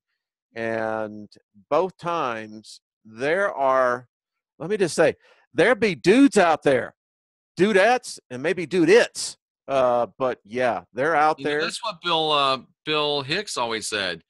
You know, when they talk about drugs, oh, somebody took, smoked marijuana, went crazy, and killed 47 people today. Don't do drugs. But they never mention 4 people that were suicidal and were ready to end their lives. 8 mushrooms, And got they're their eyes alive. into a new experience, realized that humanity is one and that we could end all peace and war.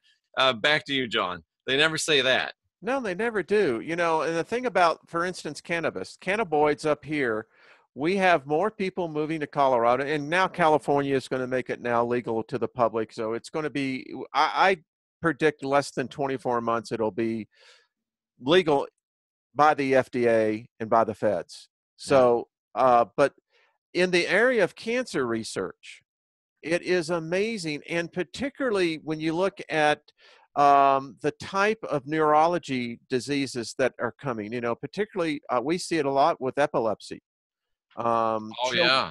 Children come here and within one dose of the cannabinoids, and it's not the THC. Do they Uh, get high? no, it's the CBCs. You don't get high. Uh, Gotcha. the seizures stop. The children return back to becoming children. And Yep. so, yeah, And we can't have that because the pharmaceutical system's not trying to create cures, it's trying to create customers. exactly. Has anyone gotten a cure yet? Have we gotten that immunization against cancer yet? Has anyone gotten that yet? We're not in the cure business. It's like, We're in the customer business. it's the guy getting pulled to the side, and they're going to go, Harry, what the hell were you thinking? If Yeah. they all get well, we're out of a job. We're out of a job. And what do? We turn around and we tell the pharmaceutical companies, advertise to the general public. Yeah. Spartan Gaming says that it's helped her autoimmune disease and her pain. Bingo. Let me tell you what. There is two sides to the story. I am not a person who believes in alcohol. I think that alcohol has been around as long as we've been around. We seem to have a propensity for it. But if I had a choice between, looking at the effects of natural fermentation to the natural extract of a plant, well, I guess I just answered my own question because technically you're getting it both. It's the distillation is one form of alchemy where you're actually pulling out the essence of the plant is another. Yeah. Okay. So folks, you just saw in essence a conversation with oneself that was happening at the same time. Wow, it's interesting. All right. Well, this has been a fun night. And we have more people in the chat room than we've had at any point in the show. So I hate to end it with 140 people out there watching. Wow, how y'all doing? So, well, it's because the conversation, you don't hear this every Wednesday night. Check this out, Wayne. Alcohol kills, weed chills. Yeah. But don't you lose your capacity? You don't want to drive a car when you just hit a big bong, right? No. And, if you're using it for self-medication, that's two different things here. And listen, if you're driving high, are you just stupid? Yeah. And it's not worth it. It's just not worth it. V Capri says, I'm not dissing weed, but I was smoking every single night. I stopped and I feel so much better physically, mentally, and spiritually. Doesn't surprise me. Doesn't Let me surprise give you a little anecdote. When I was a pastor, I had these people come in for counseling, marriage counseling. I used to hate to do it. I'd rather go to the dentist. But they came in with marriage counseling, and I said, okay, Steve and Linda. I said, okay, who wants to start? Linda says, I'll start. And I said, okay, Linda. And I'm trying to move this along as fast as I can, all this process. So Linda, in one sentence, tell us the problem of your marriage. And she says, in one sentence, Steve is smoking marijuana before his feet hit the floor in the morning. Ooh. What would you like to say to Steve? She looks at Steve and she says, it's either me or the marijuana. And Steve is just sitting there because he's probably high. He's like, Yeah, okay. probably. And I said to Steve, what do you say to Linda? And I expected something, profound. He goes, I don't think you want me to have to make that decision. Oh, no, no, no, no. Oh. They ended up getting a divorce. Well, I here's the guarantee you, thing. Linda took it a lot harder than Steve did. Yeah. Here's the thing. Our bodies, all of our bodies are different. Oh, And Lord, Wayne, this is sad right here. We have to address this. We can't let it go. Somebody said I smoke before I drive, and I drive better high than I do sober. We do not endorse that. That's no, terrible. no, no, no, no, no, no. That's not true. We can take tests on that, but Yep. yeah, don't do that. It's not worth it. And even if you think that you have the cognitive ability, and that's fine, not here to change that. But if you get caught for that, it's not. And they're getting the test out now here in Colorado. This is where they're testing it. And as they get it perfected here in Colorado, in Washington State, they now send it out to other law enforcement agencies that even it's illegal, still a felony. You just don't want that, folks. You just don't. Yeah, don't abuse it. I mean, I believe that it's a very good medically. I have a hard time with recreational use of marijuana personally. I don't smoke it myself, and I still have a little trouble with people that do. I'll be frank. Yeah, and I think again, it's that thing we've always self-medicated ourselves, and we know why, because as a species, we're very unhappy here. And We are. we are. We're born into sadness, and sadly, as this like you just had the conference, the next one I will be there, we're going to talk, is that we leave in sadness. We do. At some point, Jeff, we got to turn this around and let's leave in joy. It's not, I agree. let's do Bill and Ted's bogus journey. Let's just, take death on and come on. And I hate to say this because we're probably going to upset people, but I've been told by at least 3 indigenous shaman, and I'm not talking about the people that paid $14.95 in the back of some magazine and got their shaman certificate. I've been told, Rex, we're going to be putting the next event on, bro.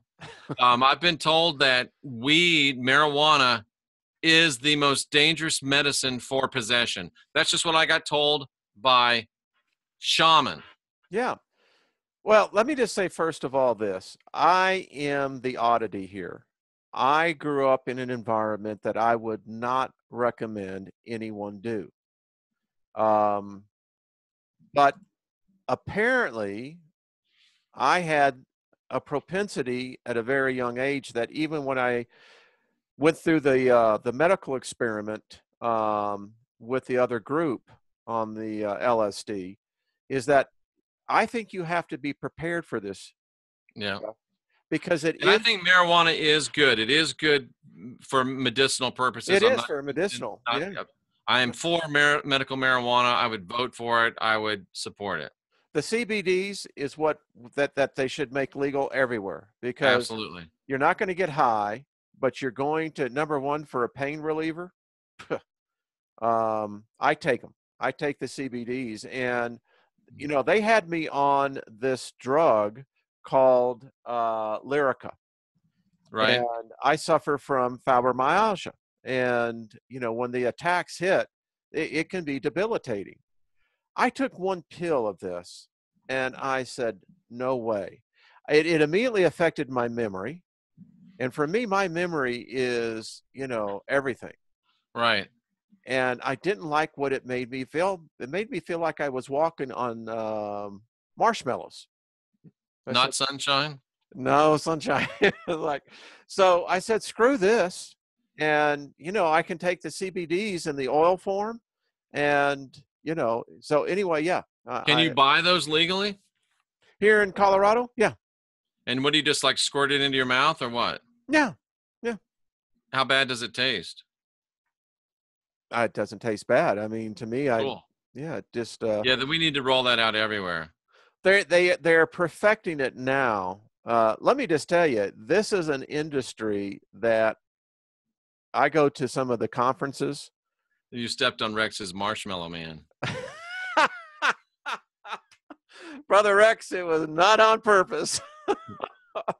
But this is going to be a huge, huge industry. If you were looking to invest in something that when it gets down the pipe, we know individuals that are bringing in seven figures, and that's just in the medical marijuana side. Really? Yes, sir. Somebody told me, because in Florida I voted for it, and then I think my son, who trust me, knows his weed. I'll just leave it at that. He told me that the way they've got it set up is that the little man can't get into it, and it's like just through these big conglomerates as far as the growing and the distribution of the marijuana. I don't know if that's true. That's just completely anecdotal. I just was told that.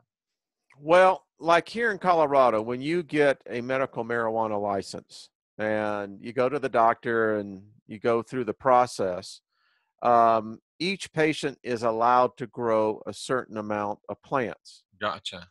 And most people will not spend the time to grow those plants. So then you join a club.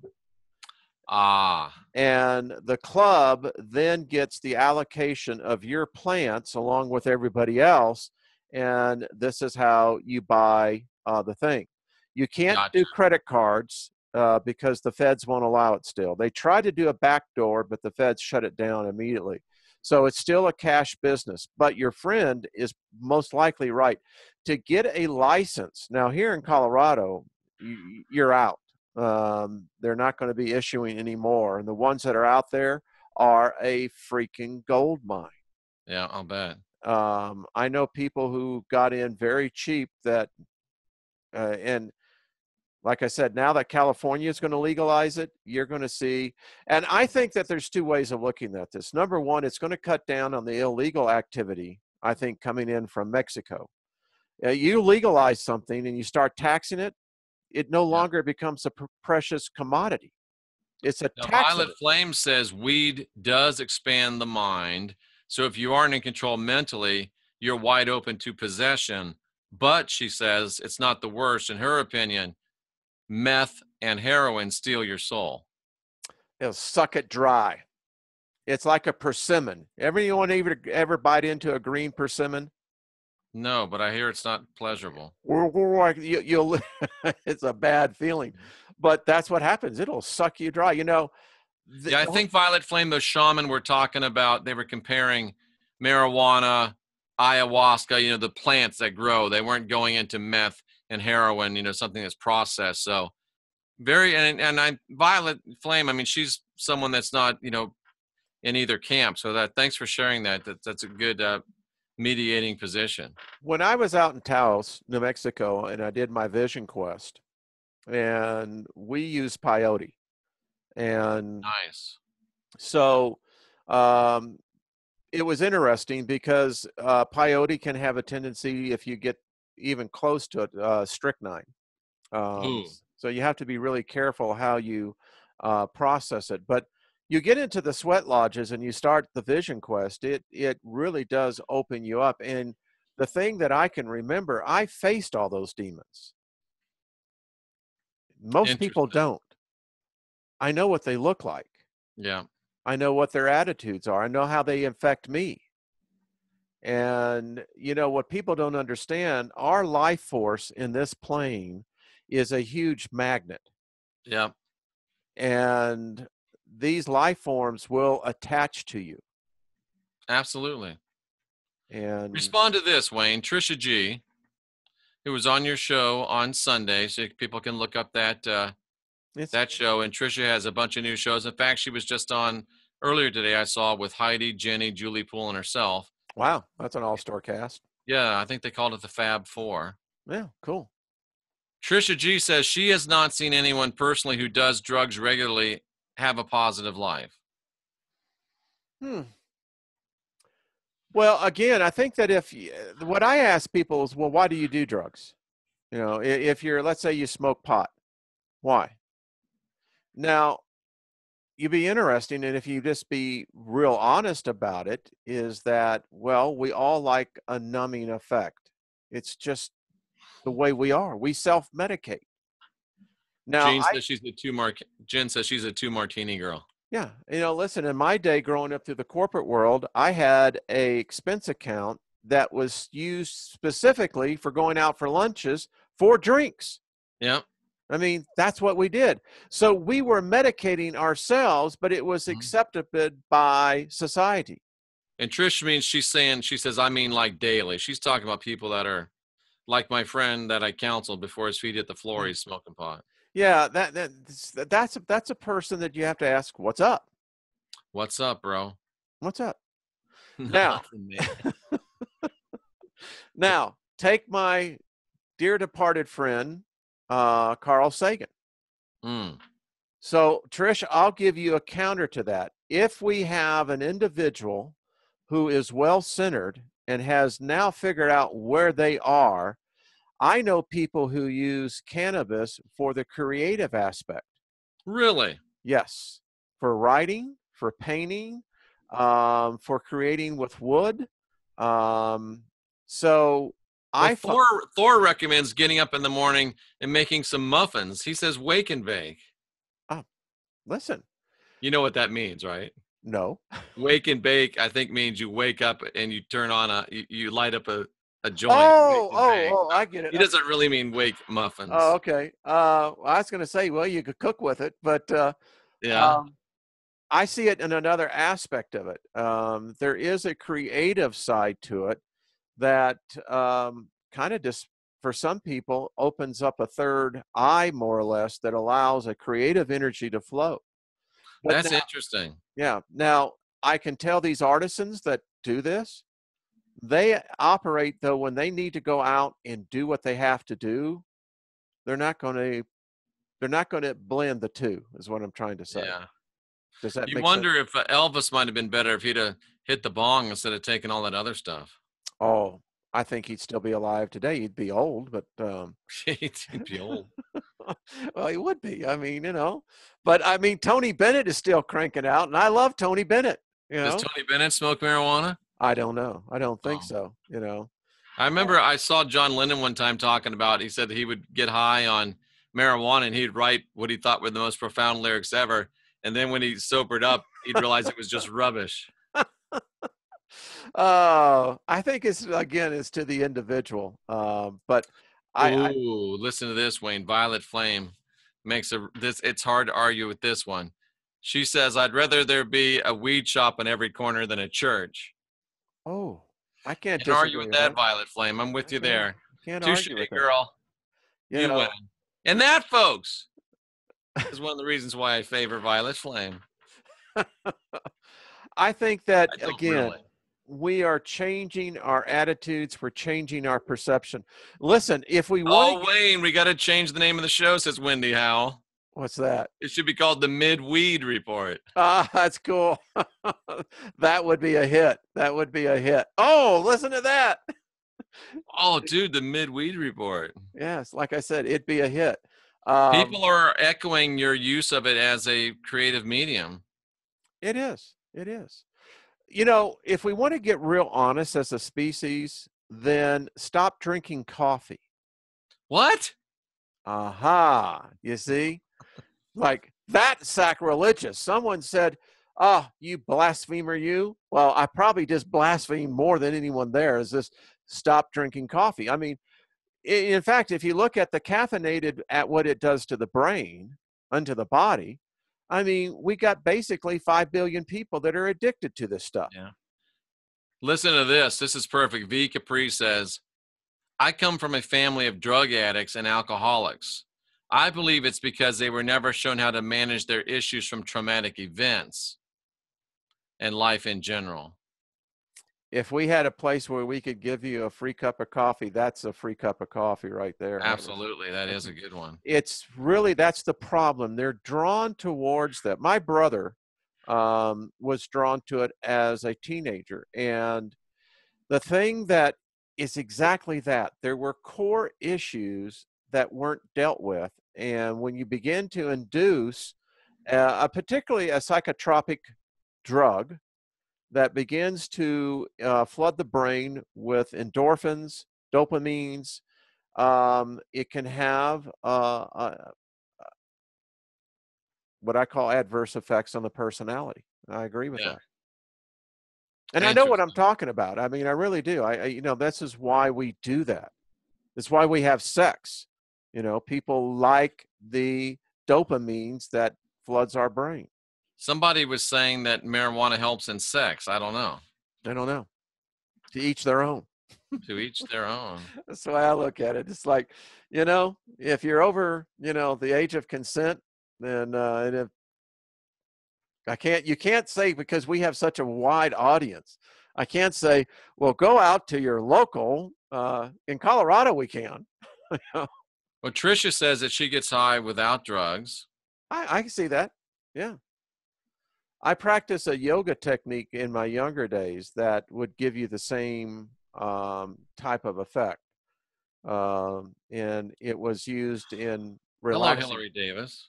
Hello, Hillary Davis. She says coffee enemas have been trending for years. Well, that just tingles my butt. I don't know. Yeah, I'm any kind of, I'm not against coffee enemas. I'm just against the whole enema thing in general.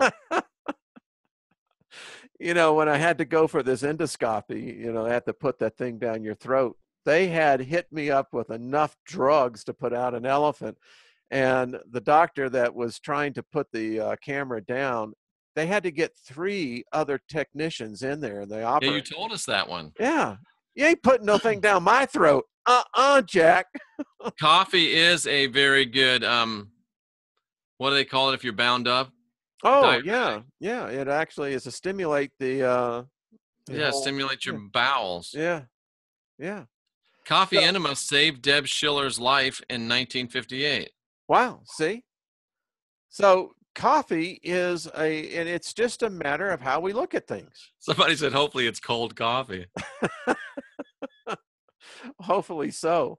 But again, it's the whole caffeine thing, so it's just a matter of perspective.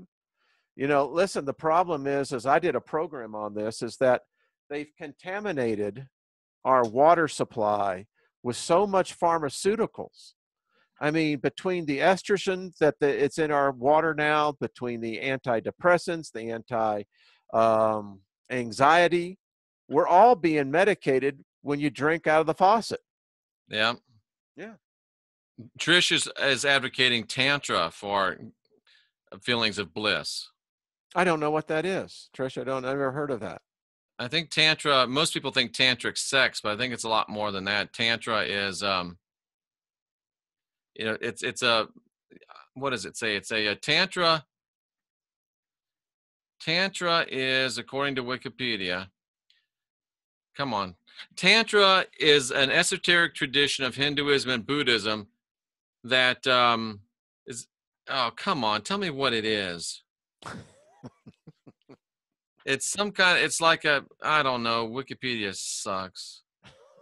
It's some kind of a practice that you do that make you feel better. Okay. I think it's kind of a yoga-esque meditation type of thing. I think that we're all going to continue to drive. I was thinking about this earlier, that we live in this magnetic soup called Wi-Fi. It's everywhere. I think that we're going to be looking more and more for ways that we can cleanse ourselves. I really see that, Jeff. I do. Tanhawk says it's harnessing sexual energy. Nothing wrong with that. That's what Tantra is. Personally, if I have to choose between marijuana and Tantra, I'm going with Tantra. There we go. But I don't know if they have solo Tantra. I can hear the Stones saying, "Start me up." I mean, I Come saw on the and start Stones in me up. Orlando. I'm not even a big Stones fan, but they were coming. I'm like, these guys are icons. I got to go see them. It was And amazing. it is, yeah. And of It, course, Jack Nicholson and Batman. This whole town needs an enema.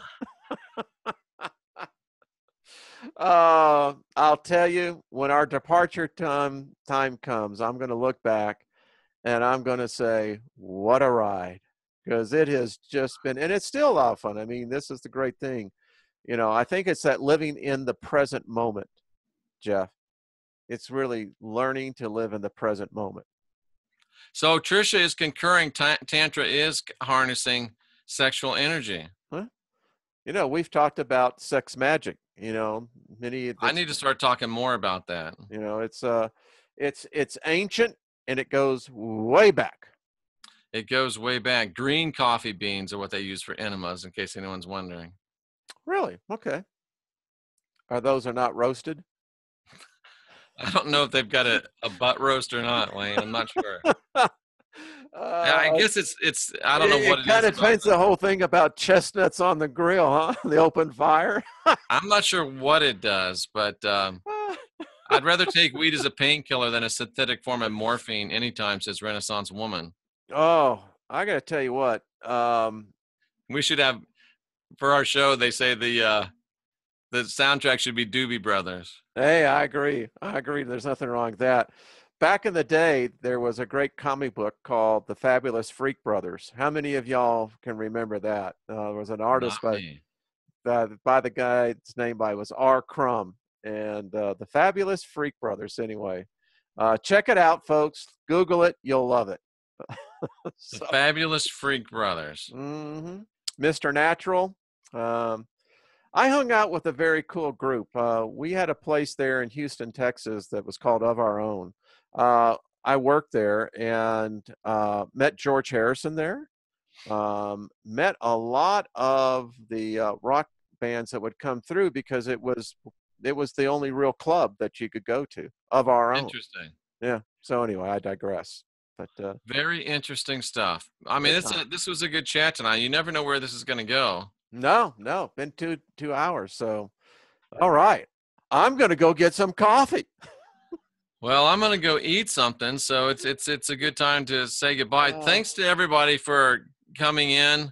It was the Doobie Brothers and the Duty Brothers. Back to the mushrooms again.